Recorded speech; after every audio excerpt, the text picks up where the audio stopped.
There is already widespread turmoil and chaos in the international monetary and stock markets that threatens the global monetary integrity and stability. The ongoing standoff between the U.S. and China over tariffs on each other's exports has already negatively impacted not only the stock markets across the globe, but also the fragile currency exchange markets and the global economy. U.S. President Donald Trump is using trade issues and the tariff weapon to prosecute his country's foreign policies not only on the economic and financial fronts, but also on the geopolitical front as well.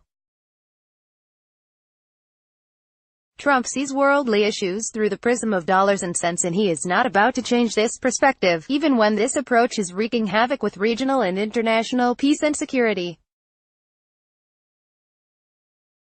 The arrest of Huawei's chief financial officer, Meng Wanzhou, the daughter of the company's founder, by Canadian authorities upon the request of the U.S. for allegedly violating the U.S. sanctions regime on Iran, has added fuel to the raging fire and fury in the international markets worldwide. It was a big surprise that Canada yielded to the U.S. pressure and arrested Wanzhou when the charge against her, even if substantiated, does not qualify as an international crime warranting the rendition of the Huawei high executive to the U.S. The alleged crime, committed by Wanzhou, does not qualify even as a grave violation of any law, except perhaps that of the U.S., as perceived by Washington. Why Ottawa, of all capitals, succumbed to Washington's pressure and arrested the Chinese executive is, indeed, troubling and bound to tax even more international relations because it is setting a bad and untenable precedent for the rest of the international community.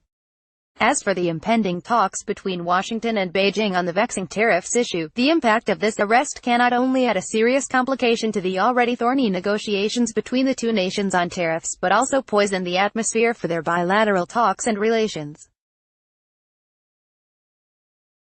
The early release of Wanzhou appears to be the only sensible course of action to be taken by Washington and Ottawa in order to lower the extent and degree of international tensions not only between Beijing and Ottawa, but also between these two capitals and Washington.